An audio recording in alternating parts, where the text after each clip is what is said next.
everyone, Jaden here. It's so good to see you. And if you're new, welcome. This is the place where we can have fun together. Every week we discover how amazing it is to know God and to live His way. God can do big things through each and every one of us. We can put our confidence in Him. Confidence is learning to see yourself the way God sees you. Remember, you were made in God's image. He sees how special you are, and He loves you more than you can even imagine. When you know that about yourself, it gives you the confidence to take on any challenge. Now, are you ready to get started?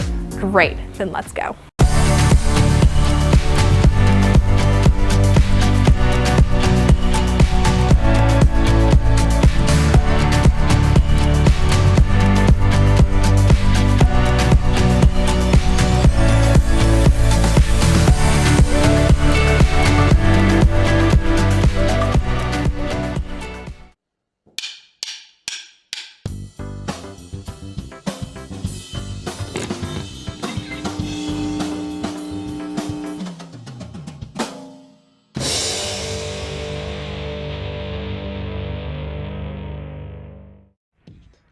Who are you?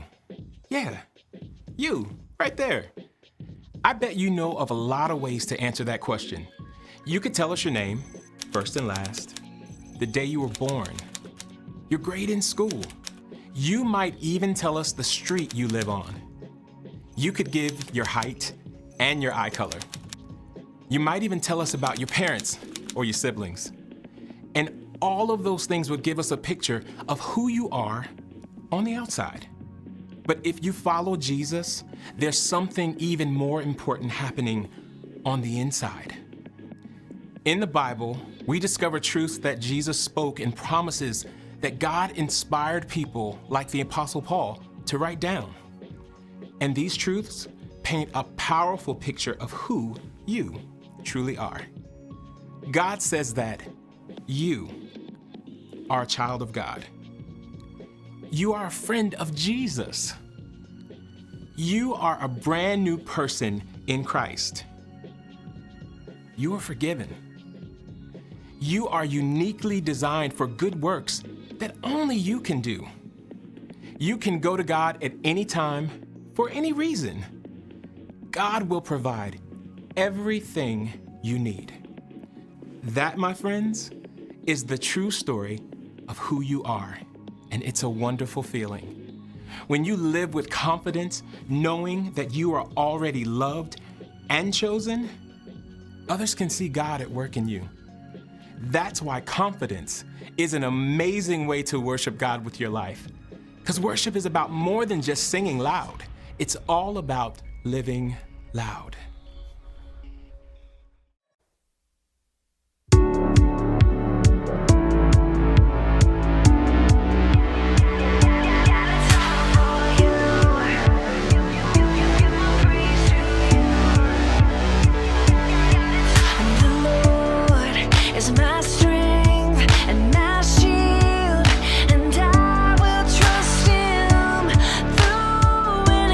He's my helper.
praise. I'm jumping for joy. I'm shouting, thank you. I'm singing my love. I'm giving all my praise to you. God, it's all for you. I give my praise to you. God, it's all for you.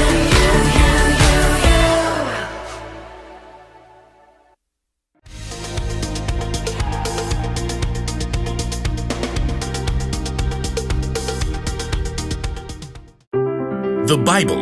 It's 66 books of history, stories, letters, and poetry that fit together to form God's one big story.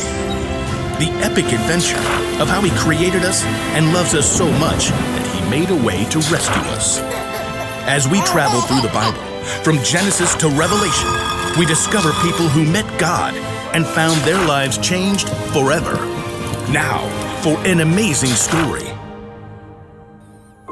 Inspired by the book of Daniel.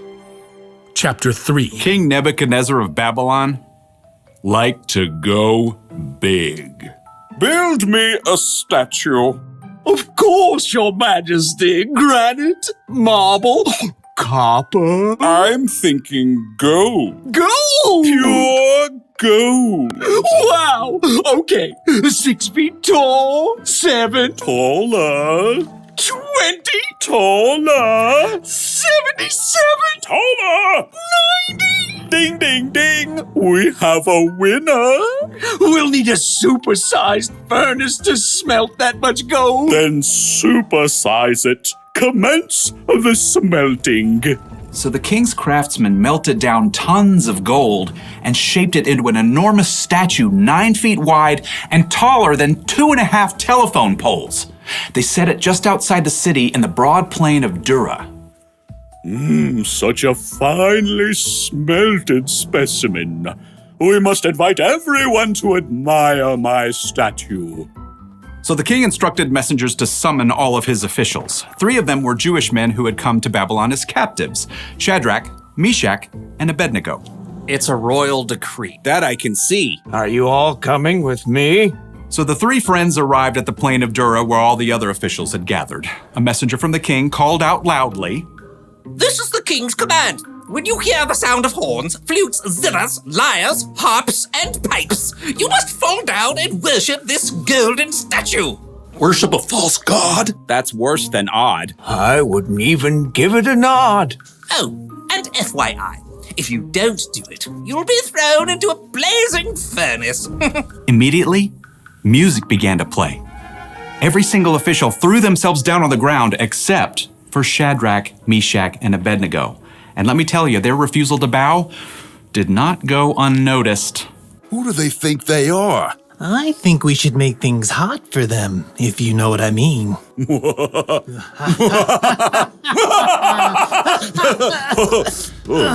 Several officials dusted themselves off and went straight to the king. King Nebuchadnezzar, may you live forever. Thanks.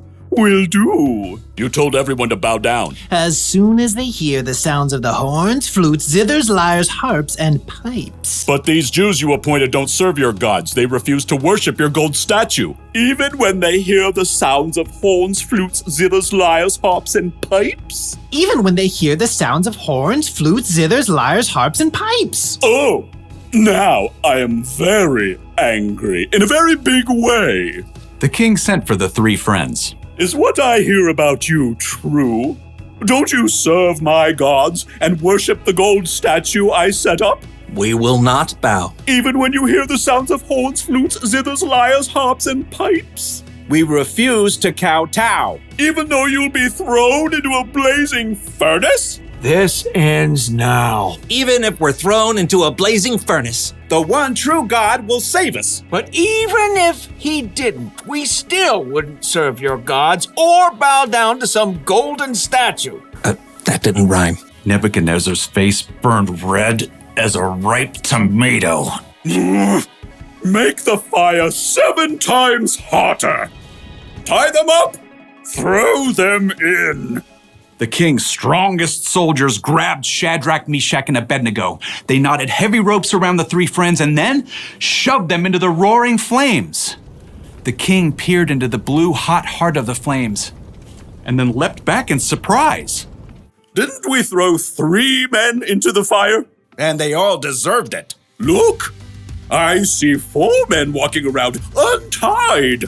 The fire hasn't harmed them. The 4th man looks like a son of the gods. Sure enough, a 4th figure stood there with the 3 friends. An angel? Or perhaps Jesus himself? Dumbfounded, the king rushed to the door of the furnace. Shadrach, Meshach, Abednego, you who serve the Most High God, come out! The 3 friends walked out of the scorching flames, completely unharmed. The royal officials crowded around to see. Their hair isn't singed. Their robes haven't burned. They don't even smell like smoke. King Nebuchadnezzar was so impressed that, as usual, he went big. May the God of Shadrach, Meshach, and Abednego be praised. He has sent his angel and saved his servants who trusted in him. No other God can save people this way. So, I'm giving an order about the God of Shadrach, Meshach, and Abednego. No one may say anything against him. Well, what happens if somebody does? Well, they'll be snipped in tiny pieces and their homes turned into piles of trash. Go God, go God, go, go, go God, go God, go God, go God. The king even honored Shadrach, Meshach, and Abednego and gave them higher positions in the kingdom.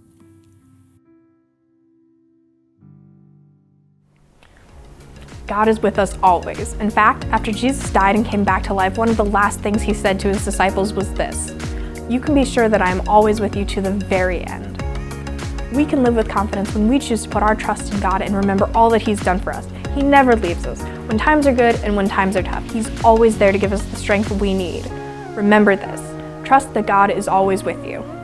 When we have to face something scary like surgery, or when we need the strength when things aren't going right with our families or elsewhere, God is there. It's so good to know that God is always with us. We can always trust him. Well, that's it for today's lesson. We'll see you next week. Bye-bye.